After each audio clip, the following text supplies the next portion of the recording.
अस्सलाम वालेकुम। आज हम Allama Iqbal open university statistics code 1350 के unit number 2 presentation of data की एग्जांपल स्टार्ट करेंगे। पेज नंबर 23 से 26 तक आज हम अपनी एग्जांपल्स कवर करेंगे, जिनमें एग्जांपल नंबर 1 है और हमें डाटा गिवन है और हमसे रिक्वायरमेंट की गई है make a frequency distribution table. लेकिन यहाँ हमें मेंशन नहीं किया गया कि हमने डिस्क्रीट फ्रीक्वेंसी डिस्ट्रीब्यूशन टेबल बनाना है या कंटिन्यूस फ्रीक्वेंसी डिस्ट्रीब्यूशन टेबल बनाना है। तो ये चीज़ें हमने खुद देखनी है और उसके बाद हमने अपना टेबल बनाना है। डिस्क्रीट फ्रीक्वेंसी डिस्ट्रीब्यूशन टेबल किस तरह बनाया जाता है और कब बनाया जाता है, ये टॉपिक भी हम कवर कर चुके हैं और उसके बाद कंटिन्यूस फ्रीक्वेंसी डिस्ट्रीब्यूशन टेबल का भी टॉपिक हम कवर कर चुके हैं। तो आज ये डाटा हमारे पास गिवन है। सबसे पहले जो हमारी एग्जांपल 1 है, इसमें एक मिस्टेक है कि यहाँ 41 के बाद 47 लिखा हुआ है, जिसे आप काट कर 42 लिख लें। ये लिखने के बाद आपने सोल्यूशन की हेडिंग देनी है और स्टेप 1 में अपने डाटा को अरेंज करना है।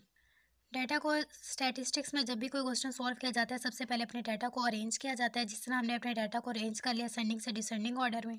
डाटा को अरेंज करने के बाद हम इसमें ये देखेंगे क्या हमारी वैल्यूज़ बार बार रिपीट हो रही हैं, ज़्यादा मिकदार में रिपीट हो रही हैं या कम मिकदार में रिपीट हो रही हैं।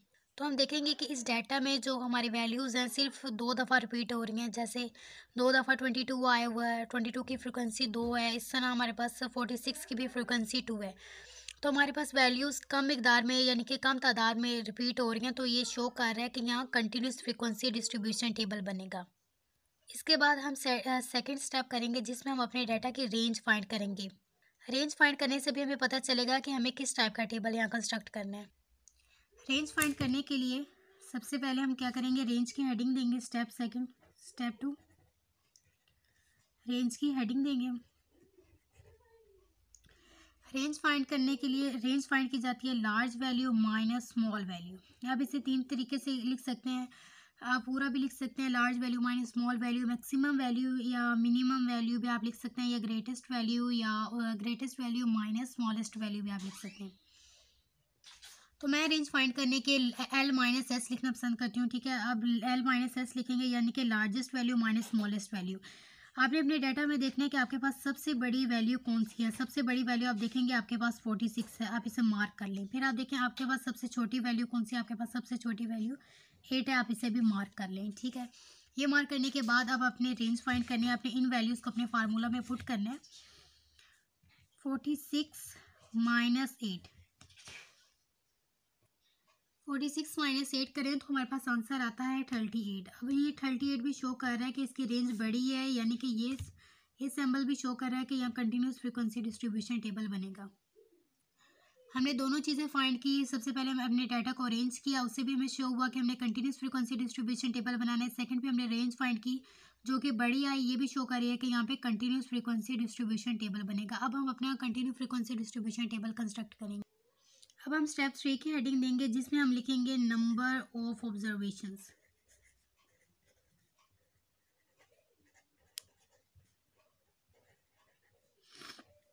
नंबर ऑफ ऑब्जर्वेशंस लिखेंगे। नंबर ऑफ ऑब्जर्वेशन क्या होते हैं कि जो हमारे पास ये वैल्यूज़ गिवन होती हैं, ये जितनी इनकी फ्रीक्वेंसी टोटल होता है, उससे हम कहते हैं नंबर ऑफ ऑब्जर्वेशन, यानी कि इनको काउंट कर लेंगे। काउंट करने के बाद ये हमारे पास 30 है, तो हम इनकी नंबर ऑफ ऑब्जर्वेशंस 30 लिख लेंगे। स्टेप 3 भी कंप्लीट हो गया। स्टेप 4 में हम क्या करेंगे, स्टेप 4 की हेडिंग देंगे। स्टेप 4 में हम क्या फाइंड करते हैं, classes, number of classes find करते हैं। नंबर ऑफ क्लासेस की हेडिंग देंगे। नंबर ऑफ क्लासेस के 2 फार्मूलाज हैं। मैंने लेक्चर 1 में आपको वो दोनों फार्मूलाज बताए थे, लेकिन मैं ये यूज़ करती हूँ मैं ये वाला यूज़ करती हूँ 1 + 3.33 log n। ठीक है, n stand for number of observations,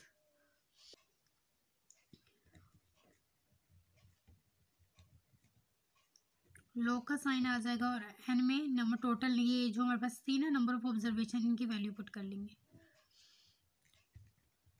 अब सबसे पहले सॉल्व करते वक्त लॉग लें, 30 का लॉग लेंगे, उसको 3.33 से मल्टीप्लाई करेंगे और उसमें 1 प्लस करेंगे, तो हमारे पास ये आंसर आ जाएगा number of classes.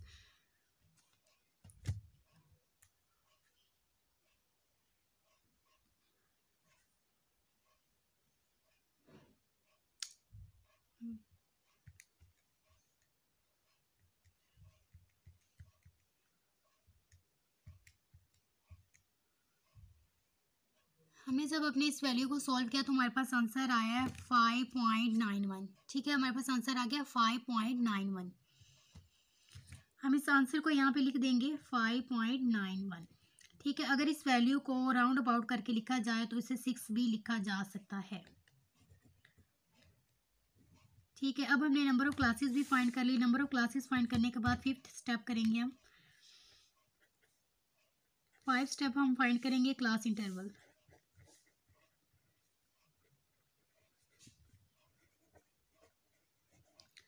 Class interval का फार्मूला होता है range divided by number of classes.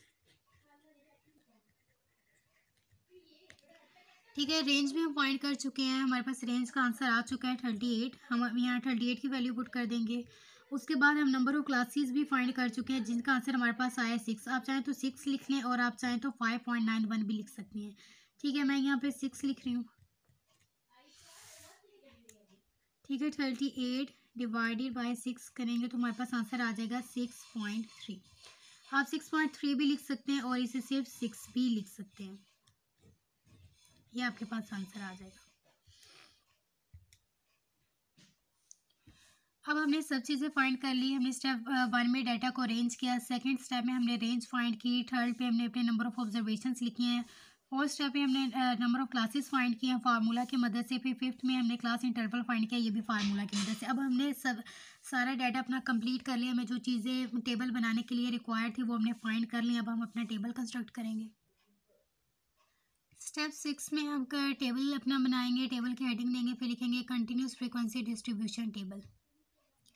चाहे हम डिस्क्रीट फ्रीक्वेंसी डिस्ट्रीब्यूशन टेबल बनाएं या कंटिन्यूस फ्रीक्वेंसी डिस्ट्रीब्यूशन टेबल बनाएं, हमेशा एक टेबल के 3 ही कॉलम बनाए जाते हैं।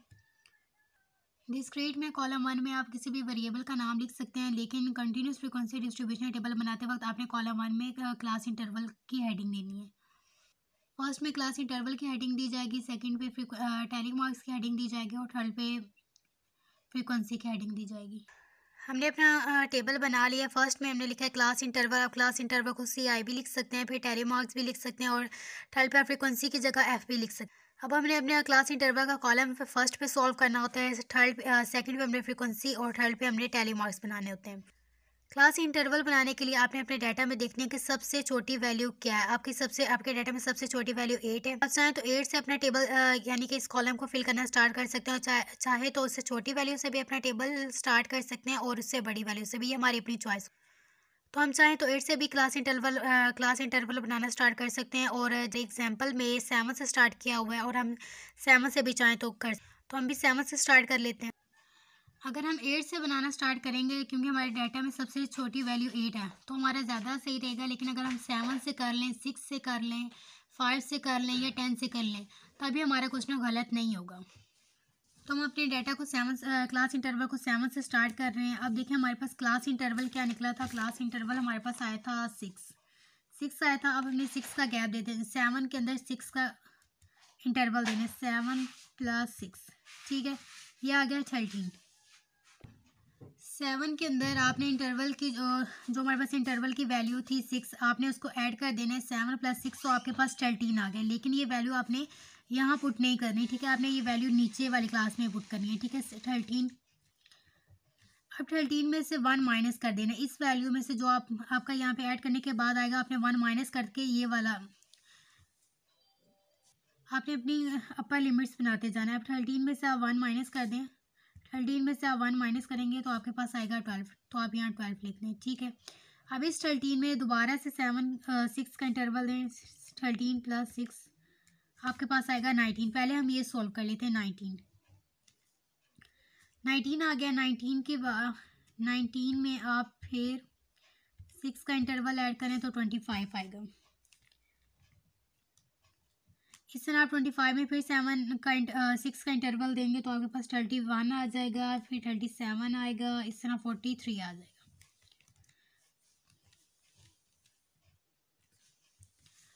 अब आपने क्या करना है, जो आपके पास यहाँ पे जो वैल्यूज़ हासिल हो गई हैं, आपने इनसे एक एक माइनस करते जाना है और यहाँ पे लिखते जाना है। अब 13 में से 1 माइनस किया 12, 19 में से 1 माइनस किया 18, 25 में से 1 माइनस किया 24, यहाँ पे आ जाएगा 30, 36, यहाँ पे आ जाएगा 42। ठीक है, अब ये आ गया 43। अब हमने यहाँ तक तो आसानी से सॉल्व कर लिया, लेकिन जब देखेंगे हमारे पास 43 है, नीचे कोई वैल्यू नहीं है, तो हम किस में से माइनस करके अपनी अपनी ये वाली जगह फिल करें। तो हम क्या करेंगे, 43 में दोबारा से 6 का इंटरवल देंगे। 43 + 6 ये हमारे पास आ जाएगा 49। ठीक है, 49 ये हम लिखेंगे नहीं, लेकिन अपने जेहन में बिठा लिखेंगे कि यहाँ पे 49 है। 49 में से 1 माइनस करेंगे तो यहाँ आ जाएगा 48। तो यहाँ तक हमारा ये हो गया, क्लास इंटरवल का कॉलम फिल हो गया। क्लास इंटरवल का करने के बाद सेकंड में हम सॉल्व करते हैं फ्रीक्वेंसी। फ्रीक्वेंसी हमने अपने डाटा में देखनी है कि 7 से 12 के दरमियान कितनी वैल्यूज़ फॉल कर रही हैं, उनकी तादाद को यहाँ पे लिख देना है। फिर 13 से 18 तक देखना है कि कितनी वैल्यूज़ इन दो के दरमियान फॉल कर रही हैं, उनकी फ्रीक्वेंसी को यहाँ पे नोट करते जाना है।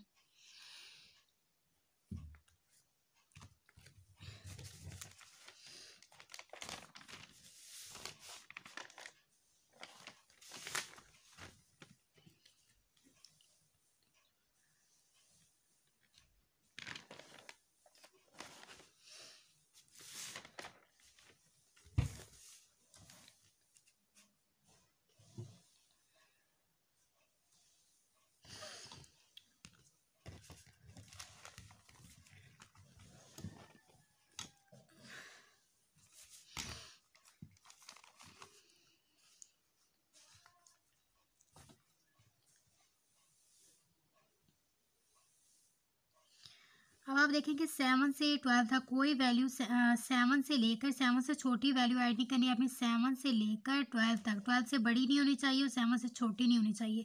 इनके दरमियान जितनी वैल्यूज़ आनी है आपने उनकी फ्रीक्वेंसी यहाँ नोट कर देनी है। 7 से 12 तक आपने क्या करना है, जैसे कि हमने देखा कि 7 से छोटी नहीं आनी चाहिए, लेकिन 7 से आगे जितनी भी वैल्यूज़ हैं 12 तक आ सकती हैं। तो हमने इनके दरमियान एक ब्रैकेट लगा ली, 1 2 3 4। तो ये 4 वैल्यूज़ हैं जो 7 से 12 के दरमियान फॉल कर रही हैं, तो इनकी फ्रिक्वेंसी हम यहाँ नोट कर देंगे 4। फिर हम देखेंगे 12 से 18 के दरमियान कितनी वैल्यूज़ आ रही हैं। सॉरी, ये 13 से 18 के दरमियान। ठीक है, 13 से बड़ी हो सकती है, 13 से छोटी कोई नहीं हो सकती। उसके बाद हमने क्या करना था, 18 तक। 18 यहाँ पे ख़त्म हो जाएगा। ठीक है, 18 तक आप यहाँ पे एक सेकंड ब्रैकेट बना लें। आप देखिए कितनी वैल्यूज फॉलो कर रहे हैं, 1 2 3। तो इनकी फ्रीक्वेंसी आप अपने यहाँ पे लिख लें 3। ठीक है, फिर आप देखें कि 19 से 24 के दरमियान कितनी वैल्यूज़ हैं जो फॉल कर रही हैं, 19 से 24 के दरमियान। ठीक है, 19 से छोटी नहीं होनी चाहिए, 19 से बड़ी ले सकते हैं, लाइक 21 है। 19 से 24 तक हमने देखनी है ना, 21 इसके में आ सकता है, 21 24। इनके दरमियान इनके साइड पे एक ब्रैकेट लगा लें। आप देखिए कितनी वैल्यूज फॉलो कर रहे हैं, 1 2 3 4 5 6। तो इसके फ्रीक्वेंसी 6 नोट कर लें। इस तरह आप अपने बाकी कॉलम्स को भी सॉल्व करेंगे।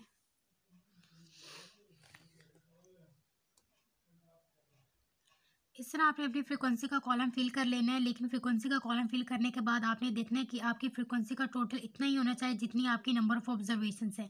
अगर आपकी फ्रीक्वेंसी का टोटल इतना ही हुआ जितनी आपकी नंबर ऑफ ऑब्जर्वेशंस हैं, तो इसका मतलब है कि आपने जो फ्रीक्वेंसी और क्लास इंटरवल ये सारा टेबल बनाया आपने बिल्कुल सही बनाया। ठीक है, हम एक दफ़ा इनको ऐड करके देख लेते हैं कि इसका टोटल इतना ही है कि जितनी हमारी नंबर ऑफ ऑब्जर्वेशंस होती हैं, 4 + 3 + 6 + 3 + 3 +4 +7। ठीक है, ये क्या, तो हमारे पास ये 30 आ गया। और हमने अपनी नंबर ऑफ ऑब्जर्वेशन जब काउंट की थी उसका टोटल भी 30 था, यानी कि हमने ये सारा जो क्वेश्चन सॉल्व किया है बिल्कुल सही सॉल्व किया है। ठीक है, अब ये करने के बाद थर्ड पे हम टैली मार्क्स बनाते हैं। थर्ड पे टैली मार्क्स इसलिए बनाया जाता है क्योंकि हम फ्रीक्वेंसी को देखते हुए इन्हें बनाते हैं। ठीक है, अब ये 4 है।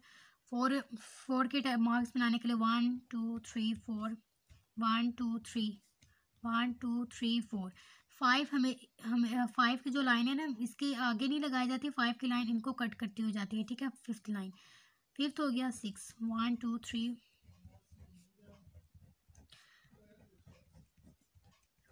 इससे हमें अपने टैली मार्क्स भी बना ले। तो यहाँ पे हमारा क्वेश्चन कंप्लीट हो गया। हमेशा जब भी क्वेश्चन पेपर्स में भी आपके पास क्वेश्चन आएगा तो वहाँ हमेशा आपके पास यही लिखा होगा कि construct a frequency distribution table, लेकिन ये आपको नहीं बताया गया होगा कि आपने डिस्क्रीट बनाना है या कंटिन्यूस बनाना है। अगर आपने कंटिन्यूस के बजाय डिस्क्रीट बना दिया तो आपका ये सारा क्वेश्चन गलत हो जाएगा। तो आपने पहले 2 स्टेप, एक अरेंजमेंट ऑफ डाटा, ये तो आपने करना ही करना होता है, चाहे आप कोई भी स्टैट्स में कोई भी क्वेश्चन सॉल्व करें। और सेकंड पे आपने रेंज फाइंड करनी है। इन दो स्टेप्स को करने के बाद ही आपको पता चलेगा कि हमने कंटिन्यूस बनाना है या डिस्क्रीट बनाना है। जब आपको ये पता चल जाए कि हमने कौन सा बनाना है, उसके बाद आपने स्टेप 3, 4 और 5 करके अपना टेबल कंस्ट्रक्ट करना है और इससे आपका क्वेश्चन सॉल्व हो जाएगा। मुझे उम्मीद है कि आपको एग्जाम्पल नंबर 1 समझ आ गई होगी। फिर भी अगर आपको कोई चीज़ समझ ना आई हो तो आप मुझे कमेंट्स में बता दीजिएगा या पर्सनली कांटेक्ट कर लीजिएगा, मैं आपको फिर से वो चीज़ समझा दूँगी।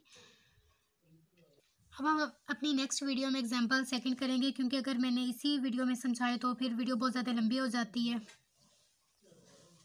आपको मेरी वीडियोस अच्छी लगी तो लाइक कीजिएगा, चैनल को सब्सक्राइब कीजिएगा।